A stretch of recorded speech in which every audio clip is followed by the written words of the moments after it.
Hello everyone, here I am back with another video lecture. और आज हम जिस चीज़ पर डिस्कस करेंगे वो हमारे पास है of course tibial nerve. But उससे पहले हम केस सिनेरियो को डिस्कस करते हैं जैसे हम हर वीडियो में डिस्कस करते हैं। ओके, फर्स्ट वन इज एक 37-year-old मेल पेशेंट है, ठीक है, जो ओपीडी में आया with pain in behind the elbow joint. सबसे पहला पॉइंट था हमारे पास, पेशेंट को एल्बो जॉइंट के पीछे पेन है, ठीक है, and medial side of the humerus, ठीक है, और उन्होंने कहा ह्यूमरस की मीडियल साइड पे भी उसको पेन आ रहा है, ठीक है। After assessing him he has atrophy of the hypothenar eminence, ठीक है। हम थेनार एमिनेंस को पिछले केस सिनेरियो में कुछ लास्ट केस सिनेरियोज अगर याद करो तो किसी एक केस सिनेरियो में हमने थिनार एमिनेंस को डिस्कस किया था जिसमें 8 ट्रॉफी होती थी थिनार की, ठीक है। अब आप वो वीडियो आप जाके देख सकते हो केस सिनेरियो की। बट जो सेकंड है वो ये थी कि अब इस केस में उन्होंने कहा हाइपोथिनार एमिनेंस की 8 ट्रॉफी हो रही है, ठीक है। थंब की एडक्शन जो है हमारे पास लॉस हो गई है, ठीक है। सेकेंड वन इज फिंगर की एडक्शन और एडक्शन लॉस हो गई, ठीक है।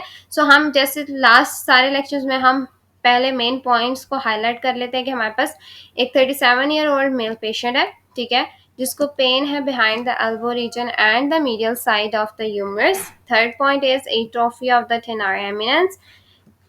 थंब की एडक्शन, एबडक्शन और एडक्शन, थंब की एडक्शन और फिंगर की एबडक्शन एडक्शन लॉस हो गई, ठीक है। अब हमने इसको चेक करना है कि हमारे पास कौन सी नर्व अफेक्टेड होगी इस केस में, और हम इसको लेक्चर के एंड में डिस्कस करेंगे। ये हमारे पास मेजर केस नहीं हो, बट मुझे लगता है कि आप लोगों ने काफ़ी लोगों ने गेस कर लिया होगा, क्योंकि जिन्होंने पीछे वीडियोस देखी थी जो हमारे पास अपर लिम्ब की थी, तो उससे आप लोगों ने काफ़ी गेस लगा लिया होगा कि ये कौन सी नर्व हो सकती है। क्योंकि हम जब थिनार वाले की बात करते हैं तो हमारे पास हाइपोथिनार की भी, हमारे हाइपोथिनार एमिनेंस पे जो नर्व सप्लाई जा रही है, ठीक है, वो मेजर नर्व अफेक्टेड होगी, ठीक है। सो हम इसको केस के हम इसको लेक्चर के एंड में डिस्कस करते हैं। अभी हम लेक्चर की तरफ चलते हैं। ओके, अब हम अपना लेक्चर स्टार्ट करते हैं। आज हमने जो नर्व डिस्कस करनी है वो बेसिकली हमारे पास टिबियल और पोस्टीरियर टिबियल नर्व, ठीक है। अगर लास्ट लेक्चर किसी ने देखा है तो उसको पता होगा कि टिबियल नर्व क्या थी। शैटिक नर्व जब हमारे पास ओरिजिनेट हो रही थी, हमने बात की थी शैटिक नर्व वाले लेक्चर में, लास्ट लेक्चर में। उसकी लिंक बेशक आपको ऊपर लिंक मिल जाएगा या नीचे डिस्क्रिप्शन में मिल जाएगा, ठीक है। तो जो शैटिक नर्व थी ना बेसिकली वो यहाँ से ओरिजिनेट हुई थी, हमने कहा था ग्रेटर शैटिक फॉर्मन से, ठीक है। बट ये as a two nerves originate होती है, ठीक है। इसकी ओरिजिनेशन बेसिक शैटिक नर्व होती है, पर ये एक दो कंपोनेंट्स में डिवाइड होती है जो एक शीट में कवर होते हैं, ठीक है। ये एक शीट में कवर होते हैं और ये जो दो कंपोनेंट्स होते हैं अभी ये बिल्कुल शैटिक नर्व होती है, ठीक है। यहाँ पे हम इसको बिल्कुल दो अलग नर्व्स कंसीडर नहीं कर रहे होते, ठीक है। जैसे ही हमारे पास ये नर्व आती है पोप्लीटियल फोसा से बिल्कुल ऊपर वाले रीजन के ऊपर, ठीक है, मतलब इस रीजन के ऊपर हमारे पास जैसे ही ये नर्व आती है तो हम इस नर्व को कहते हैं कि अब शैटिक नर्व की डिविजन्स आ गई, ठीक है। अब शैटिक नर्व डिवाइड हो गया। जब शैटिक नर्व डिवाइड होती है तो ये दो ब्रांचेस देती है। सबसे पहली हमारे पास ब्रांच जो थी वो टिबियल नर्व है, second one is common peroneal nerve, ठीक है। इस लेक्चर में हम टिबियल नर्व को डिस्कस करेंगे, नेक्स्ट में हम कॉमन पेरोनियल को डिस्कस करेंगे, ठीक है। टिबियल नर्व को हम बात कर रहे थे कि हमारे पास टिबियल नर्व या पोस्टीरियर टिबियल नर्व के नर्व रूट्स जो है वो L4, L5, S1, S2, S3 वही नर्व रूट्स हैं, ठीक है, क्योंकि हमें पता है इसकी origination as a sciatic nerve हुई थी, तो हम इसके nerve root sciatic nerve root वाले ही कंसीडर करें, ठीक है। The tibial nerve forms from the posterior primary rami of the sacral plexus, ठीक है। एंटीरियर प्राइमरी रैमाई हमारे पास वो रैमाई है जो इंटीरियर साइड पे हमारे पास होता है जब हमारे पास आप कहते हो स्पाइनल कॉर्ड के अंदर, ठीक है। स्पाइनल कॉर्ड की जो इंटीरियर साइड होती है उसका जो रीजन होता है जिसका हम रैमाई या रैमस कहते हैं, ठीक है, उस रीजन से उन्होंने कहा हमारे पास ओरिजिनेशन हो रही थी सैक्रल प्लेक्सस से, जिसका कोर्स कंबाइन करके ये कॉमन पेरोनियल नर्व के साथ ओरिजिनेट होती है एज अ शियाटिक नर्व। जैसे हमने पहले भी बात की थी, अगर किसी ने पिछला लेक्चर नहीं देखा तो उसको ये चीज़ मेजरली समझ नहीं आ रही होगी, ठीक है। उसका वजह ये थी कि हमने कहा था ये जो नर्व थी शियाटिक नर्व, ये दो अलग कंपोनेंट्स हैं, ठीक है। शियाटिक नर्व दो अलग कंपोनेंट्स मिलके एक कंबाइन एक नर्व क्रिएट की जाती है जिसको हम कहते हैं शियाटिक नर्व। पर जब ये बिल्कुल हमारे पास sciatic nerve, actually sciatic nerve है ही दो कंपोनेंट, दो नर्व्स का मिक्सचर, ठीक है, टिबियल नर्व और कॉमन पेरोनियल नर्व। बट ये अलग अलग तब होती हैं जब हमारे पास पोप्लीटियल फोसा के इस रीजन के करीब पहुंच जाती हैं, ठीक है। तो जो टिबियल नर्व होती है वो हमारे पास लेग के मसल्स को पोस्टीरियर साइड पे मेजरली मसल्स को सप्लाई कर रही होती है, जो हमारे पास जा रहे होते हैं टिबिया की साइड पे, ठीक है। अब जब टिबिया साइड पे हमारे पास जो मसल्स होंगे उनको ये सप्लाई कर रही होगी, और जो कॉमन पेरोनियल नर्व होती है वो फिबुलर साइड के लिगामेंट्स या कॉमन फिबुलर नर्व भी इसको कहते हैं, ठीक है। तो हमारे पास उन मसल्स को सप्लाई करेगी जो फिबुलर साइड के होंगे, ठीक है। अब हम यहाँ पे इसको थोड़ा सा और डिस्कस करते हैं, ठीक है। उन्होंने कहा कि हमारे पास शियाटिक नर्व की तरह ओरिजिनेट हुई, फिर उसने मर्ज किया as separate nerve proximal to the popliteal fossa, जो हम बात कर चुके हैं। पॉप्लिटियल फोसा अगर किसी को नहीं पता तो वो फोसा होता है जो नी जॉइंट के बिल्कुल पोस्टीरियर साइड पे प्रेजेंट होता है, ठीक है। वो फोसा जो फोसा एक्चुअली होता क्या है कि हमारे पास जैसे आपको कर्व से नजर आ रहा है ना आपको नी जॉइंट के बैक साइड पे, उसको एटलीस्ट एक्चुअली फोसा कहते हैं। वो हमारे पास एक ट्रायंगुलर शेप एक फोसा है, पोप्लिटियल फोसा, जहाँ पे जिस रीजन को हम इसलिए कंसीडर करते हैं क्योंकि यहाँ से बहुत खास नर्व्स और मसल्स क्रॉस कर रहे थे, ठीक है, जिसको हम लेटर लेक्चर्स में डिस्कस करेंगे, या बायोमैकेनिक्स के भी लेक्चर्स में काफी हमने डिस्कस किया है इस चीज को, ठीक है। तो आप वो वाली वीडियोस देख के भी क्लियर कर सकते हैं, ठीक है। After coursing through the popliteal fossa, it sends a branch that joins the branch from the common peroneal nerve, ठीक है। अब ये क्या होता है ना, ये और हमारे पास इसकी एक जगह से एक ब्रांच निकलती है टिबियल नर्व की, जो कॉमन पेरोनियल की एक ब्रांच के साथ कंबाइन करती है, सुरल नर्व बनाती है, ठीक है। सुरल नर्व बनाती है, और हम सुरल नर्व को भी देखेंगे कि आगे मैं पिक्चर से भी आपको डिस्क्राइब करूंगी सुरल नर्व हमारे पास कहाँ का क्या होती है, ठीक है। Continues on as the posterior tibial nerve, और इसके बाद जो नर्व हमारे पास स्टार्ट हो जाती है वो पोस्टीरियर टिबियल नर्व, हम उसका नाम कर देते हैं, ठीक है। क्योंकि ये एक ब्रांच दे दिया तो हम इसको कहते हैं, बाकी सारे पोस्टीरियर मसल्स को सप्लाई कर रहे थे तो इसलिए इसके नाम हमने ऐसे रख दिया, ठीक है। In the leg it innervates the muscles of the posterior compartment, जैसे उन्होंने बताया कि पोस्टीरियर कंपार्टमेंट्स के मसल को इनर्वेट करती है, including the plantar flexors, popliteus, tibialis posterior, extrinsic toe flexors, ठीक है। ये सारे मसल्स हैं जिनको अभी हमने डायग्राम में भी देख लेंगे, ठीक है। In its approach to the foot, the nerve occupies a groove behind the medial malleolus, ठीक है। medial malleolus के बिल्कुल पीछे से हमारे पास ये क्रॉस करती है, ठीक है। Along with the tendons of the tibialis posterior, ठीक है। tibialis posterior का टेंडन आता है, वहां पे flexor hallucis longus का, flexor digitorum longus का, और groove जिसको हम कवर करते हैं by ligament, forming a tunnel जिसको हम टार्सल टनल भी कहते हैं, पर हम इसको अभी यहाँ पे डिस्कस नहीं करेंगे। टार्सल टनल वाली वीडियो में शायद आपने अगर देखा हो, अगर नहीं भी मैंने बताया तो मैं इसको आगे डिस्कस करती हूँ, ठीक है। इंट्रैप्ट में usually from the space occupying lesion is known as tarsal tunnel syndrome, जैसे हम टार्सल टनल सिंड्रोम कहते हैं, जिस मेजरली जिस टनल की बात ये की जा रही है उसी टनल की हमने बात की कि वहाँ पे अगर नर्व इंट्रैप्ट कर जाएगी या नर्व पे वहाँ पे कहीं प्रेशर आता है या वहाँ पे कोई इंजरी होती है तो हम उसको टार्सल टनल सिंड्रोम कहते हैं। The nerve then divides into medial and lateral plantar and the calcaneal nerves, ठीक है। ये तीन नर्व्स में हमारे पास आगे जाके डिवाइड हो जाती है, ठीक है। सो अब हम एक बार हम इसको डायग्रामेटिकली देखते हैं, ठीक है। पहले हम यहाँ की डायग्राम देखेंगे जो हमारे पास है, फिर हम डिफरेंट डायग्राम्स को और भी डिस्कस करते हैं, ठीक है। एज अ शियाटिक फोरामेन, जैसे ये पॉप्लिटियल फोसा के ऊपर आती है, दो नर्व्स में डिवाइड होती है, tibial nerve, common peroneal nerve. Common peroneal nerve जाके हमारे पास जो टिबियल नर्व थी वो कहाँ कहाँ हमारे पास ब्रांचेस दे रही है, gastrocnemius, popliteus, plantaris, soleus, tibialis posterior, flexor digitorum longus, hallucis longus, medial. अब यहाँ पे जाके ना हमारे पास देखो, अब यहाँ पे क्या रीजन आपको नजर आ रहा होगा, मेजरली ये एंकल जॉइंट का रीजन आ रहा है, ठीक है। बिल्कुल एंकल जॉइंट के ना स्लाइटली सा ऊपर जो है हमारे पास दो ब्रांचेस दे रही होती है जिसको हम कहते हैं मीडियल प्लांटर नर्व और लेटर प्लांटर नर्व, ठीक है। हम फिर कैल्केनियस नर्व को वहां पे डिस्कस करते हैं हमारे पास दूसरी पिक्चर में, ठीक है। ये आ गया हमारे पास मोटर डिस्ट्रीब्यूशन, सेंसरी डिस्ट्रीब्यूशन अगर आपको नजर आ रही है सुरल नर्व की ये है, ठीक है, जो दोनों से मिलके बन गया। टिबियल नर्व की जो है ये पोस्टीरियर साइड पे ये है, ठीक है। लेटर प्लांटर की ये है, सुरल नर्व की ये है, टिबियल नर्व की ये है, और प्लांटर मीडियल प्लांटर नर्व की देखो, अगर मीडियल प्लांटर नर्व की अगर आपको टो रीजन नजर आ रहा है तो इसका मतलब मीडियल साइड पे है, ठीक है। लेटरल प्लांटर की लेटरल साइड पे है। अब उसी के नीचे जहाँ पे मीडियल लेटरल प्लांटर है उसके नीचे सुरल नर्व की आएगी, और बिल्कुल मीडियल प्लांटर के पीछे वाली साइड पे हील साइड पे टिबियल नर्व की आएगी, ठीक है। इस तरह से हमारे पास ये मेजरली सेंसरी डिस्ट्रीब्यूशन क्रिएट की गई है, ठीक है। फिर हमारे पास हम जब मीडियल लेटर प्लांटर नर्व्स को बाद में डिस्कस करते हैं, पहले हम बाकी डायग्राम्स को देख लेते हैं, ठीक है। शैटिक नर्व थी, शैटिक नर्व ने टिबियल नर्व और कॉमन पेरोनियल नर्व में दो डिविजन्स हो गई, ठीक है। गैस्ट्रोनेमियस को दिया इसने, सोलियस को दिया, टिबियालिस पोस्टीरियर को दिया, फ्लेक्सर डिजिटोरम लॉन्गस मसल को दिया, फ्लेक्सर हल्सिस लॉन्गस में यहाँ पे मसल्स की डिस्क्रिप्शन है, तारीख है यहाँ पे कौन सा मसल क्या काम करता है, पर आप इसको भी अगर आप डिटेल ज्यादा देखना चाहते हो तो आप इसको भी डिफरेंट जगह से पढ़ सकते हो कि कौन कौन से मसल्स क्या क्या फंक्शन करते हैं। मेजरली किसी भी एनाटॉमी की बुक में ये मसल्स पता होंगे आप लोगों को, अगर आपने सही से पढ़ा है, ठीक है। मीडियल प्लांटर नर्व और लेटर प्लांटर नर्व, दो नर्व्स में इसकी डिविजन होगी थी, ठीक है। नेक्स्ट इक्वल डायग्राम से हम इसको देख लेते हैं। Sciatic nerve, tibial nerve common peroneal में डिवाइड हुई। इसने पहली ब्रांच हमें पॉप्लिटियस की दी, गैस्ट्रोनीमियस में वही सारी ब्रांचेज है, ठीक है। अब यहाँ इस एक्चुअली डायग्राम का दिखाने का ये मतलब था कि हमारे पास यहाँ से ना, अगर आपको नजर आ रहा हो तो ये एक पोस्टीरियर टिबियल नर्व है, ठीक है। यहाँ पे आपको नजर आ रही होगी अगर ये जिस तरह से मैंने अगर जहाँ पे एरो आ रहा है आपके पास, ये पोस्टीरियर टिबियल नर्व है। और नेक्स्ट जो दूसरी ब्रांच यहाँ से आपको डिवीजन नजर आ रही है ना, ठीक है, ये वाली, ठीक है, ये हमारे पास बेसिकली सूरल नर्व है, जो हमारे पास दो कॉमन पेरोनियल और टिबियल नर्व की ब्रांच से मिल के बनी होती है, ठीक है। अब जो पोस्टीरियर टिबियल नर्व होती है वो डिफरेंट मसल्स को सप्लाई दे देती है, फ्लेक्सर डिजिटोरम लॉन्गस को, फ्लेक्सर हॉलिसिस लॉन्गस को, टिबियालिस पोस्टीरियर को, ठीक है। और सूरल नर्व जाके नीचे कल्केनियस ब्रांचेस देती है, ठीक है। ये हमारे पास हमने यहाँ पे डिस्कस कर लिया, ठीक है।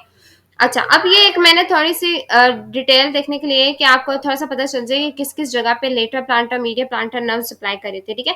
ये वाला जो रीजन है ना हमारे पास लिटिल फिंगर, या आप कहते हो कि स्मॉल हेलिक्स का, ठीक है, जो लिटिल हेलिक्स है उसका फिंगर, देखो अब हमारे पास जो मेजर है ना, हम क्या कहते हैं कि हमारे पास टो को हम हेलिक्स कह रहे थे, ठीक है।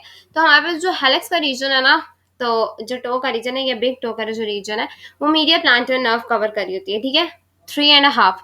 और जो 1.5 रह जाती है उसको लेटर प्लांटर नर्व जो है ना हमारे पास कवर कर रही है टोज के रीजन को, ठीक है। ये आपको ये रीजन नजर आ रहा है लेटरल साइड का, इसको सूरल नर्व कवर करिए, जो हमारे पास ब्रांच है कॉमन फिबुलर टिबियल नर्व के कंबाइन, ठीक है। सैफनस नर्व जो हमारे पास फिमोरल नर्व की ब्रांच है वो भी थोड़ा सा पार्ट कवर करिए, ठीक है। और ये मीडियल कल्केनियल ब्रांचेस हैं जो हमारे पास टिबियल नर्व को कवर कर, जो हमारे पास ब्रांच है टिबियल नर्व की वो यहाँ पे हील वाले रीजन या कल्केनियस रीजन, हील को हम कल्केनियस बोन वहां पे होती है ना, तो हम इसलिए उन्होंने कल्केनियस ब्रांचेस इसको कहा है, मीडियल कल्केनियस ब्रांचेस हैं, ठीक है। ये हमारे पास आ गई एक डायग्राम, ठीक है। फिर नेक्स्ट ये वाली जो डायग्राम थोड़ी सी कॉम्प्लेक्स है, पर इसको समझने की कोशिश की जाए तो समझ सकते हो, ठीक है।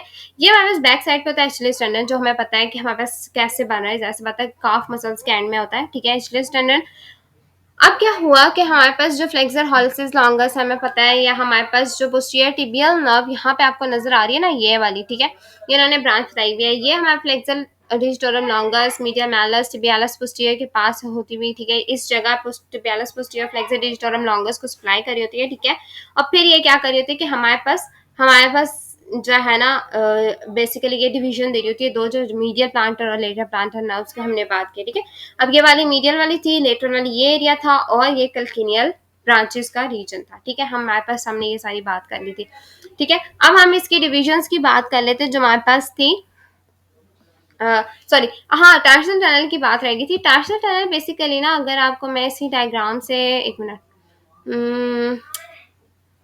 अगर इस डायग्राम से आपको दिखाऊं ना, तो यहाँ पे ना इस जगह पे एक रीजन होता है जहाँ पे हमारे पास एक टनल सा क्रिएट होता है। मैं एक डायग्राम आपको भी लेक्चर के एंड में दिखा दूंगी कि हमारे पास टार्सल टनल की जो होती है ना रीजन जो होता है वो क्या होता है, ठीक है। बेसिकली एक रीजन होता है जहाँ पे ट्रायंगुलर रीजन होता है, जहाँ पे पोस्टीरियर टिबियल नर्व जो है ना वहाँ पे इंट्रैप्ट हो सकती है, या वहाँ पे कंप्रेशन आ सकता है उसके ऊपर, और उस रीजन को हम कहते हैं टार्सल टनल। और वो टार्सल टनल अगर उस सॉरी पोस्टीरियर टिबियल नर्व अगर उस रीजन में इंट्रैप्ट हो जाते हैं तो उसको टार्सल टनल सिंड्रोम कहते हैं, ठीक है।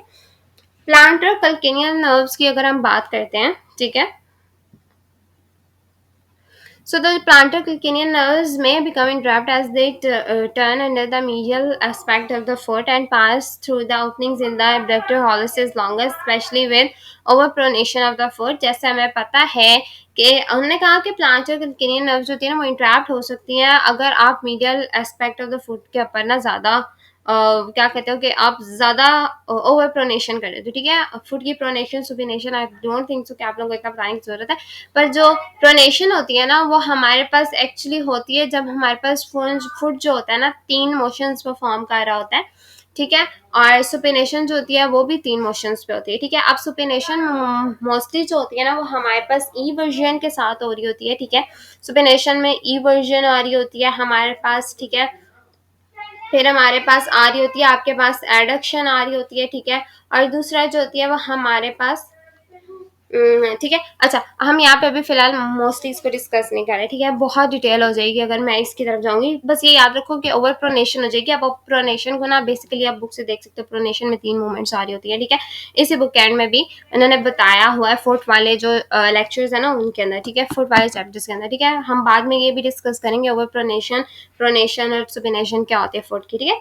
Which stresses the nerve against the fibrous opening in the muscle, ठीक है, जो हमारे पास फाइब्रस एज्ड ओपनिंग करती है मसल्स में, ठीक है। जाहिर सी बात है नर्व स्ट्रेस करेगी तो हमारे पास मसल्स के ऊपर स्ट्रेस आ रहा है, ठीक है। मसल्स की स्ट्रेस की वजह से नर्व्स पे भी स्ट्रेस आ सकता है, ठीक है, ठीक है, उन्होंने बताया। अब उन्होंने कहा कि जो सिम्टम्स एलिसिट होते हैं ना यहाँ पे, वो एक्यूट फुट स्ट्रेन भी होती सकती है, जिससे जिसका क्या कहते हो आप उसको, ठीक है।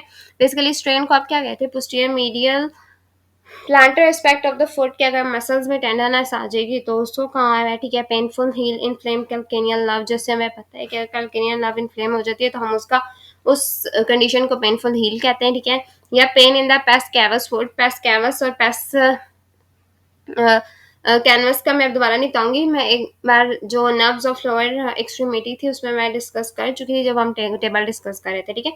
So the medial and the lateral planter nerves innovate all the extrinsic muscles of the foot. जाहिर सी बात है ये दोनों नर्व्स सारे मसल्स को, सारे इंट्रिंसिक मसल्स को ये सप्लाई कर रहे थे accept the extensor digitorum Bravais, ठीक है। एक एक्सेप्शन जरूर होती है, ठीक है। एक अपर लिम में भी ऐसी एक्सेप्शन है और एक लोअर लिम में भी ऐसी एक्सेप्शन है, जिनमें मोस्टली जो होती है ना कोई और नर्व जो होती है इनको सप्लाई कर रहे थे, ठीक है। The innervation pattern of the lateral plantar nerve in the foot corresponds to the ulnar nerve in the hand, ठीक है। लेटरल नर्व का बिल्कुल वही पैटर्न है जो अल्नर नर्व का हैंड में है, ठीक है। और मीडियल प्लांटर नर्व का बिल्कुल वही कोरिस्पॉन्डिंग है जो मीडियल नर्व की हैंड में, 3.5 और 1.5 वाली, ठीक है। Weakness and posture changes in the foot such as, अभी मैंने आपको डायग्राम से बता दिया था, आई डोंट थिंक सो कि मुझे बार बार एक्सप्लेन करने की जरूरत है, ठीक है। Weakness and posture changes in the foot such as pes cavus and clawing of the toes में अकर विद नर्व कंप्रेशन और इंजरी है। जैसे हम पहले भी बात कुछ कर चुके थे जब नर्व ऑफ लोअर एक्सट्रीमिटी के लेक्चर में, कि हमने जब पेस कैवस या क्लॉइंग ऑफ द टो होगी तो हमारे पास उस केस में नर्व की कंप्रेशन होने के बहुत ज़्यादा चांसेस होते हैं या इंजरी होने के बहुत ज़्यादा चांसेस होते हैं, ठीक है। तो हमने यहाँ पे बात की पेनफुल हील की, एक्यूट फुट स्ट्रेन की, pain in pace cavus foot में, ये मेजर डिजीज होते हैं जिनकी वजह से ना आपके पास इशू आ रहा होता है, ठीक है। नर्व डैमेज का या इन नर्व्स के फ्लाई में इशू आ रहा था, ठीक है। अब हम यहाँ पे देख लेते हैं थोड़ा सा इसको और डिटेल में। मीडियल प्लांटर नर्व्स जो होती है ना वो हमारे पास क्या किन किन मसल्स को सप्लाई करें, flexor digitorum brevis, abductor hallucis, flexor hallucis brevis, adductor hallucis, first lumbrical और डिजिटल ब्रांचेस को, ठीक है। इस तरह हमारे पास जो लेटरल करी होती है वो हमारे पास कॉर्बरेटस प्लांटाई को, एबडक्टर डिजिटिक क्वानिटी को, फ्लेक्सर डिजिटिक क्विनिटी ब्रेवियस को, ओपोनेंस डिजिटिक क्विनिटी, प्लांटर इंट्रोशिया, डॉर्सल इंट्रोशिया, लेटरल एम्ब्रिकल्स को, ठीक है। ये हमारे पास आपको अगर इस तरह से नजर नहीं आ रहा ना तो मैं आपको हाईलाइट कर देती हूँ कि ये हमारे पास क्या है, मीडियल की ब्रांचेस जा रही हैं, ठीक है। ये वाली सारी मीडियल की ब्रांचेस हैं और यहाँ पे हम कलर चेंज करके ना लेटरल की ब्रांचेस देख लेते हैं, ठीक है। और ये हमारे पास जो है ना बेसिकली ये हमारे पास लेटरल की ब्रांचेस जा रही हैं, ठीक है। ये सारी लेटरल की ब्रांचेस हैं, ठीक है। सो होप सो आपको ये चीज़ समझ आ गई होगी। ये इतनी मुश्किल नहीं है पर आपको इस चीज़ को थोड़ा सा आपको टाइम देके ना इसको इजीली आप इस चीज़ को कवर अप कर सकते हो, ठीक है। ये हमारे पास आ गई पोस्टीरियर टिबियल नर्व या टिबियल नर्व की ब्रांचेस और टिबियल नर्व, ठीक है। So thanks for watching. अगर कोई चीज़ समझ नहीं है तो कमेंट सेक्शन में पूछ सकते हैं। नेक्स्ट लेक्चर में हम कॉमन पेनोयल को डिस्कस करेंगे। अब हम लेक्चर एंड करने से पहले अपने केस सिनेरियो की तरफ वापस चलते हैं। हम केस सिनेरियो की तरफ वापस आ जाते हैं, ठीक है। हमारे पास केस सिनेरियो था कि a 35-year-old male patient came in OPD with a pain in behind the elbow joint and medial side of the humerus. After assessing him, he has atrophy of the hypothenaeus and thumb adduction and finger abduction and the adduction are lost, ठीक है। 37-year-old male patient था, pain उसको behind the elbow joint और medial side of the humerus पे pain था, ठीक है। अब आपको रीजन थोड़ा सा असेस करने के लिए इजी हो जाएगा, ठीक है। जब आपने उसको असेस किया तो आपके पास एट्रोफी हाइपोथेनार एमिनेंस की सबसे पहले आपको पता चली कि उसकी हाइपोथेनार एमिनेंस की एट्रोफी हो रही है, ठीक है। थंब एडक्शन में जा रहा है, फिंगर की एबडक्शन हो रही है और एडक्शन थंब की एडक्शन, फिंगर की एबडक्शन एडक्शन जो है वो बिल्कुल लॉस हो गई, ठीक है। अब नर्व कौन सी इफेक्ट हुई है इस केस में हमने वो डिफाइन या हमने वो फाइंड करना है, ठीक है। सो अगर हम वापस से इसको देखते हैं तो बिहाइंड द एल्बो जॉइंट जो मेजर नर्व है, अगर किसी ने नर्व वाला लेक्चर सही से देखे थे तो हमारे पास मेजर नर्व जो हमारे पास नर्व के जो जॉइंट एल्बो जॉइंट के पीछे से गुजरी है, सबको इजीली पता चल जाएगा। ऑलिक्रोनॉन प्रोसेस के पास से जो नर्व गुजर रही थी, अगर आपको हिंट मिला हो, पहला हिंट, ठीक है। दूसरा हिंट, वही नर्व साथ साथ मीडियल साइड से गुजर रही थी, ठीक है, ह्यूमरस की। दूसरा हिंट, एट्रोफी हाइपोथेनार, इसका मतलब वो नर्व हाइपोथेनार के पास से भी गुजर रही है, ठीक है। तीसरी, थंब की एडक्शन, फिंगर की एबडक्शन और एडक्शन लॉस हो गई, ठीक है। थंब की एडक्शन लॉस हुई है, इसका मतलब थंब वाले रीजन को इफेक्ट कम किया, पर फिंगर सारी इफेक्ट ज्यादा हो रही है, ठीक है। एबडक्शन एडक्शन की लॉस हो रही है। इस केस में कौन सी नर्व अफेक्टेड होगी हम अभी देखते हैं, ठीक है। हम चलते हैं अपनी दोबारा किजनर की बुक की तरफ, ठीक है। हमने किजनर की बुक में देखा था कि हमारे पास अगर हम देखते हैं, हमारे पास जो अल्नर नर्व वाला रीजन था, ठीक है, ये हमारे पास थी अल्नर नर्व, ठीक है। अल्नर नर्व बेसिकली यहाँ से मीडियल साइड से होती पास, ठीक है, बिल्कुल हमारे पास एल्बो जॉइंट की बैक साइड से क्रॉस होती हुई फ्लेक्सर कार्पल नारा फ्लेक्सर डिजिटोरम प्रोफंडस को सप्लाई करती है, फिर क्यूटेनियस ब्रांचेस देती है हमारे पास आर्म में हाइपोथेनार वाली साइड पे, ठीक है।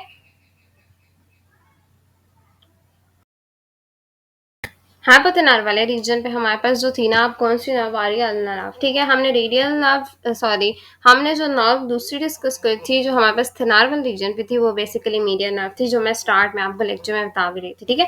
सो अभी जो है हमारे पास अल्नर नर्व जो होती है वो हाइपोथेनार वाले रीजन पे आती है, ठीक है, और इस रीजन के सारे मसल्स को सप्लाई करिए, ठीक है। अब अगर आप यहाँ पे मसल्स देखो तो हमारे पास एडेक्टर पॉलिसिस को सप्लाई करिए। एडेक्टर पॉलिसिस से समझ आ रही है, थंब की एडक्शन इफेक्टेड हुई है, ठीक है।